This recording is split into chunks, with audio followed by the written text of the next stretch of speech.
my own personal ancestors that have made decisions and gone through their lives in order for me to be able to do the healing of the trauma and end the cycles that have just been going on for generation after generation. Hello my beautiful friends. So today I wanted to sit down and film another tag video for you all. I love tag videos. They make me really happy inside, and when I saw this tag circulating, I thought that of course it would be perfect for this month. This is the Black History Month tag, and I am so excited to share my responses to all of these questions. But before I get into that, I did kind of want to talk a little bit about something. But if you would like to see my answers to the Black History Month tag questions, then just keep on watching.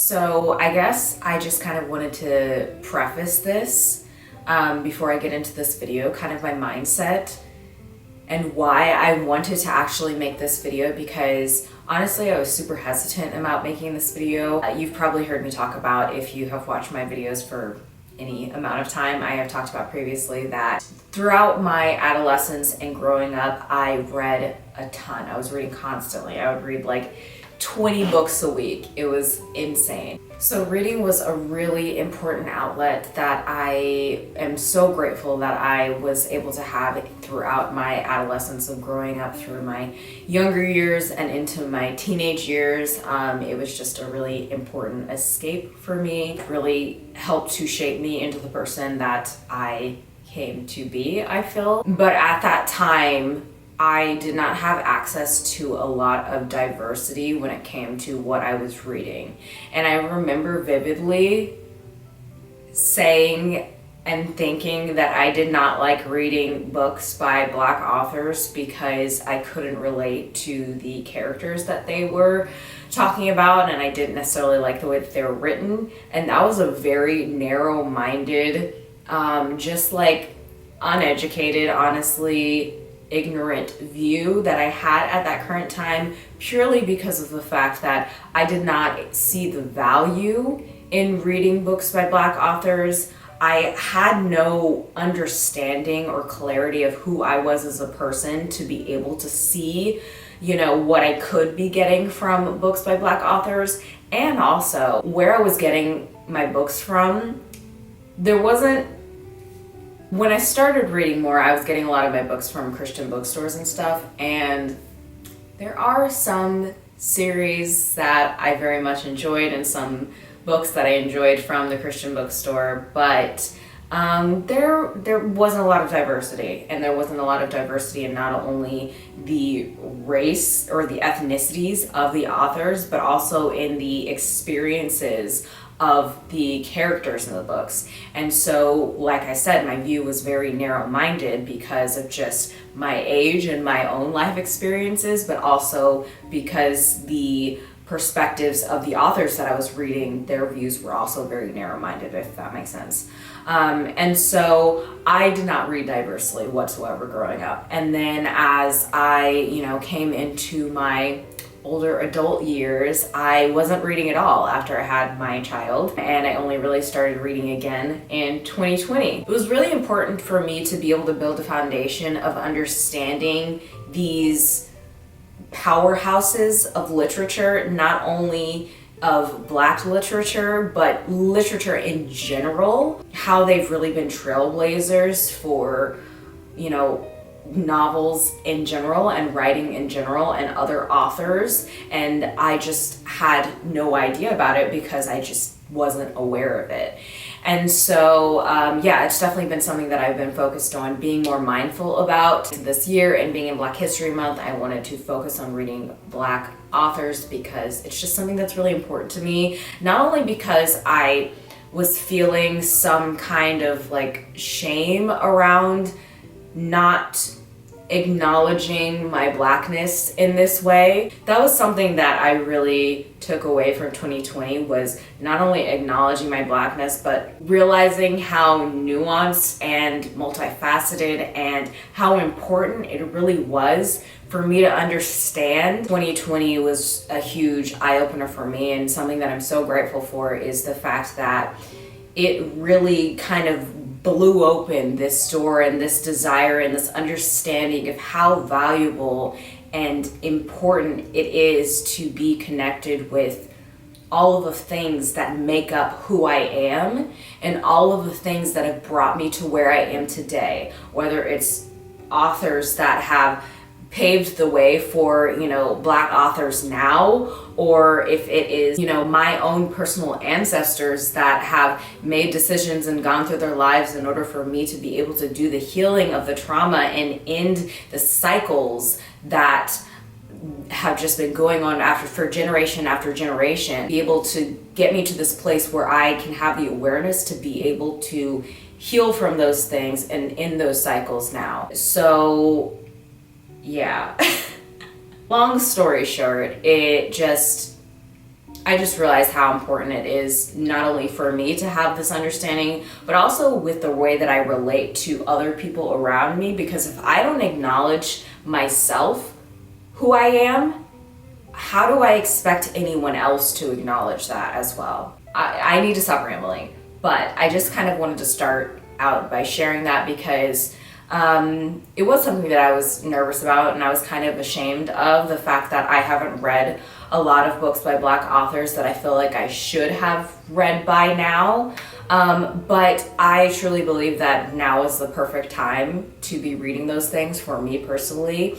And I'm so grateful that I have the clarity and the understanding and the knowledge now to fully grasp the value that it is bringing to my life right now, and also the value that it's bringing to my inner child and healing those things from my past by reading those things in the current present moment. If you are feeling like you haven't read enough Black books, if you're feeling like you don't know enough about yourself, you're not connected enough with that part of yourself, just because of the way that you've lived, or just like choosing ignorance, or whatever the case may be, if you're feeling that way, just don't.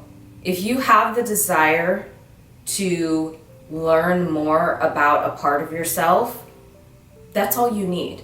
There's no reason to be ashamed. There's no reason to feel bad. There's no reason to feel guilty, because it's happening exactly when it's supposed to. Maybe in the past you wouldn't have fully had the understanding to fully grasp everything that would have been coming through, all of the nuances of these stories that are being told and these experiences that were and are being had. And so don't be afraid to do this. This is me talking to myself too, because I think it's important for all of our voices to be heard, no matter where we are at on the spectrum.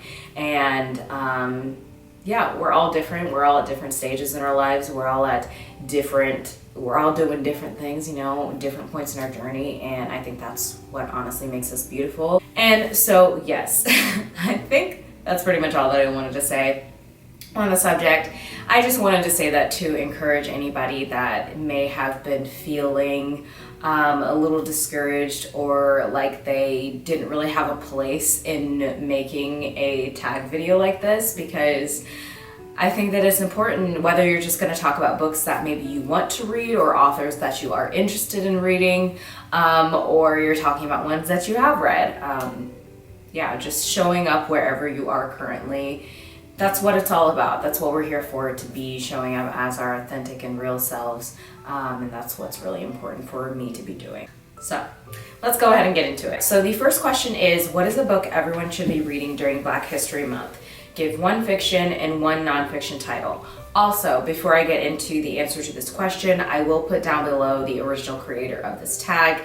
I don't remember who it is right now, but I will put the link to their video down below to give credit where credit is due, because it is important to do so. My nonfiction pick for this question is going to be the book that I actually read this month in Black History Month, and I will talk about it more in depth in my February wrap-up video. But I did end up reading I Know Why the Caged Bird Sings by Maya Angelou, and wow, absolutely beautiful book, absolutely beautiful writing, and such an impactful story that seriously everyone needs to read, and definitely needs to be told. There are definitely content warnings throughout the book for sexual assault. And so it's definitely important to be going in aware of those things and just really being in tune and understanding of the way that we are feeling when we are reading these things, and just being mindful of whether we are ready to be receiving such beautiful writing. It was my first time reading the works of Maya Angelou, and I fully understand now why this author is so highly regarded, and I'm really excited to read the rest of her series of autobiographies, because I didn't realize that it was like a full series. I thought that it was 3 books for some reason, but I think that it's like 7, and so I'm really, really excited because it's one of those nonfiction autobiography type books that is told in a way that feels like a novel, and yet I'm able to really fully immerse myself in the story and feel like I am connecting with this character on a certain level. And it was basically just following her from her adolescence to her teenage years. I love being able to see the pieces that make up such an incredible human being. That's what I love about autobiographies. An honorable mention for another nonfiction that I'm currently in the middle of. I actually started it last night. I started reading the autobiography of Malcolm X. I started actually listening to it on Audible. I don't know why I still have this thing where I'm like, oh, listening to an audiobook isn't technically actually reading, but fuck that, okay?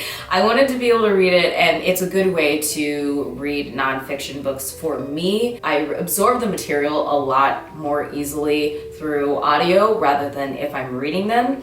And this is a very different autobiography, I'm finding, whereas Maya Angelou is very lyrical and the writing is so just beautiful, and there's so many nuances to it. And Malcolm X's autobiography is just a little bit different, a little bit more gritty, and you know, I'm still starting it, so I don't have a full opinion on it. I'll definitely share that once I finish it, but I highly suggest checking it out. I think that it's going to be super impactful for just me as a person, and I'm loving it so far. I'm listening to it on Audible. I don't know if I said that before, but it is narrated by Lawrence Fishburne, and holy shit, it is so good. As far as my pick for a fiction book, I decided to pick Homegoing by Ya Gyasi. I hope I'm pronouncing that correctly.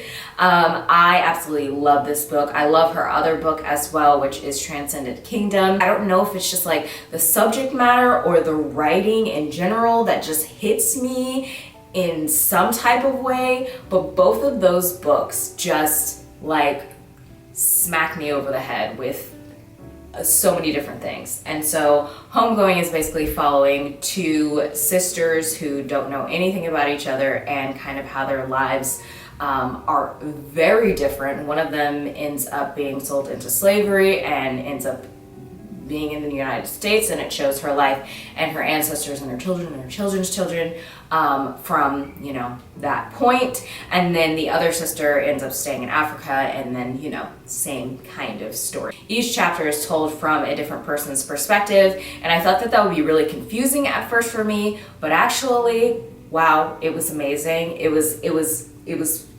perfect. I was able to get an understanding and a grasp of who the character was.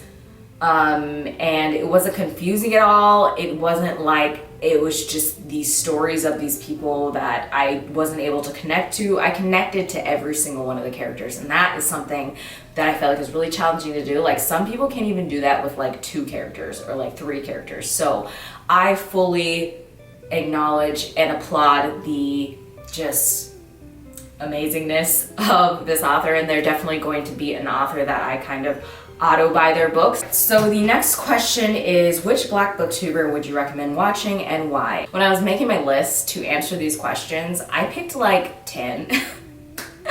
And we all know that I like to make long videos and I like to talk a lot, but I'm trying to make this as concise as possible. So I'm going to list all of the ones that I thought of just off the top of my head. There's so many that I've been watching recently that I'm just in love with.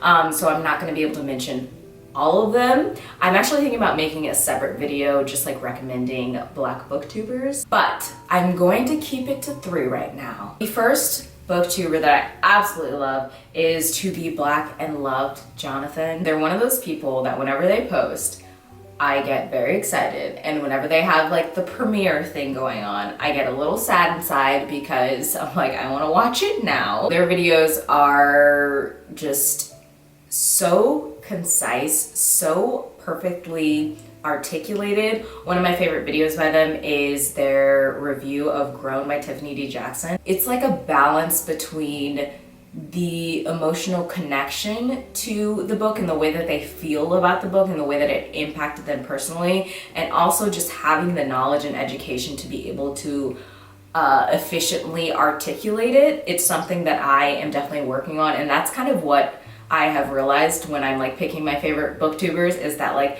a lot of these people have things that I am working on within myself, and that's why I truly enjoy watching them. When I found out that this booktuber is actually an English teacher for high school, I was like, wow, applause for that. For one, the bravery, and two, can I be in your class? The next YouTuber is Bookish Realm Ashley here on YouTube. Again, another person that is super incredible at just like delivering on the descriptions of books, which is something that is not my strongest suit. But the way that they describe books just makes me want to read them. That's always a good thing. I always have really long TBRs after I watch their videos. Things that I really love about their channel is that they make really long videos. I love watching them when I'm working because it just gives me something else to focus on.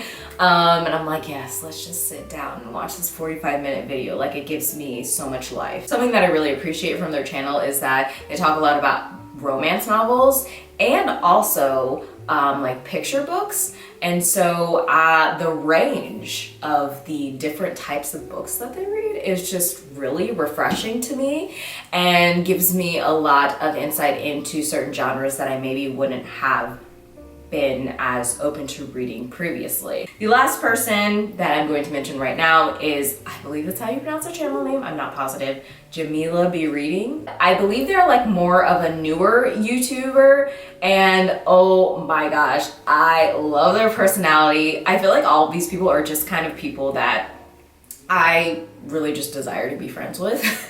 I just appreciate so much their enthusiasm when it comes to talking about books. I love, again, the range of the books that they talk about, because they also talk about manga and anime as well, which I appreciate so much because anime has been something that has been near and dear to my heart for a very long time, and it wasn't something that I heard a lot of Black people talking about. And so being able to see another Black person talking about their love for anime and also manga, which is something that I am attempting to get into more this year, it just makes me really happy. And I feel like they are definitely going to be blowing up this year or in the near future because they're just, channel is amazing, their personality, love it. That is all of the booktubers that I wanted to mention for right now. Like I said, I'll leave some more down below that you should definitely check out. I keep doing this, which is weirding me out, so I'm gonna stop. So the next question is, what is your favorite book written by a Black author from an African country? It was very challenging for me to figure out this book because, like I said, I have only just started my journey of reading more diversely, and so reading more African authors is something that is high on my list of priorities to be doing.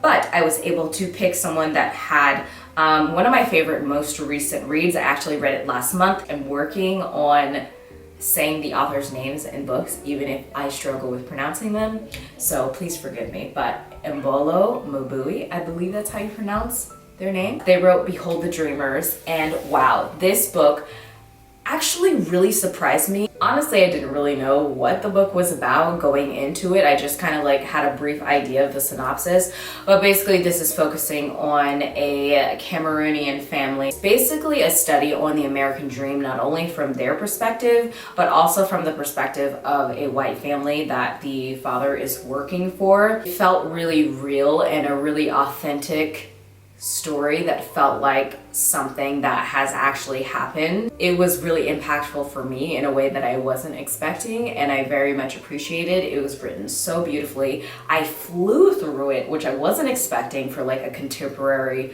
adult novel. All right, next question is, what is your favorite Black classic? So like I said, I am definitely diving more into the Black classics this year. For this one, I decided to go back to my first pick for the first question, which was I Know Why the Caged Bird Sings by Maya Angelou.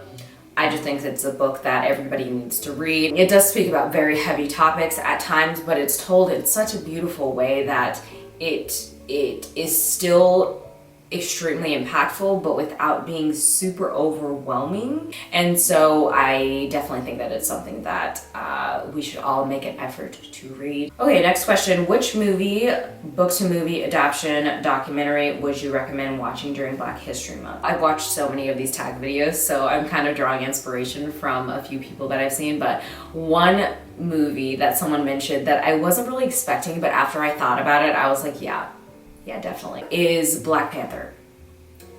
So when I saw Black Panther, I felt some kind of way that I wasn't expecting to feel when I watched it. I'm not really a superhero person. I really just watched the original Spider-Man movies and really enjoyed them, but I haven't, other than Wonder Woman. I haven't really watched any of the other ones because it's just not really my thing. But when I saw Black Panther, I was like, yeah, I gotta see it. I gotta see it. And it is just one of those movies that makes me feel so seen and so deeply connected, and it's so valuable to be able to see yourself in characters, and especially seeing yourself in an environment where we don't really see ourselves that often. It was really impactful for me, and I thoroughly enjoyed it. I need to watch it again. Also kind of an honorable mention, something that was really impactful for me that I watched last year was Black is King. That was super impactful for me when I watched it. I cried. I loved being able to watch my child watching it and experiencing it and seeing Black joy. I think that was what I really got from watching Black Panther and also Black is King on Disney Plus, was just being able to experience the breath of fresh air. And then another movie that is a documentary that I watched is 13th, which is basically speaking about the 13th Amendment that was put into place after slavery ended, to kind of be an extension of slavery, basically using prisons to further enslave Black people, specifically targeting people of color, particularly men in Black communities, and how that is affecting their families and all of us in this country. And so it was a really impactful movie that made me angry. It was really important for me to be able to have that knowledge, and there's so many more movies like that that I am looking forward to getting more insight on, because it's just a really important piece to understand. I really tried to shy away from it for most of my life because I just hated seeing Black pain. I hated seeing Black trauma, whether it was true or not. But like I said, we have so many outlets and resources now to be able to kind of balance that out with also seeing Black joy. And self-care is obviously extremely important, so making sure that you're in the right mindset to be consuming this type of material is really important. But yes, that's definitely something that I highlight to just let people check out. It's on Netflix. The next question is, what's on your TBR for Black History Month? If you haven't seen my February TBR for Black History Month, you should definitely check it out. I'll put it somewhere on the screen or down below. I made a whole video talking about my TBR because I am participating in the Blackathon this month.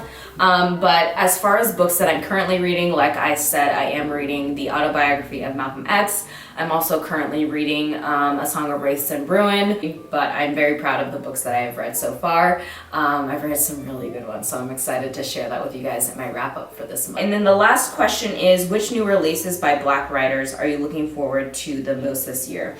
So I'm actually planning on making a whole video of new releases by Black authors for this year. I'm hoping that'll be up by the end of this month, before the end of this month, I'm not sure. So let me just name a few that I'm excited about. So Ace of Spades is something that I'm super excited about. It is a YA thriller. I think it's a little bit of dark academia type shit, and the cover just got me. So I'm definitely gonna have to be buying that. Another book is So Many Beginnings, a Little Women remix. I love Little Women. It's one of my favorite stories, and being able to read it remixed from a Black perspective. I don't know why I'm doing this like I have like a record. Am I a DJ? I don't know. But I'm excited to read that as well. Close to Okay is also a contemporary novel that I am excited to read. I've heard a lot of really good things about that one. Amari and the Night Brother is a middle grade book that I'm really excited to read. Prophets, which is a historical and also queer novel. But yes, I'm done. I hope that you enjoyed it. I hope that you were able to get some insight, and I hope that you enjoyed my answers to these questions. Even if you haven't been tagged by anybody, I am tagging you right now, so do it. Let me know when you do so. Leave a comment down below, and I will go check out your video because I'm obsessed with watching these videos.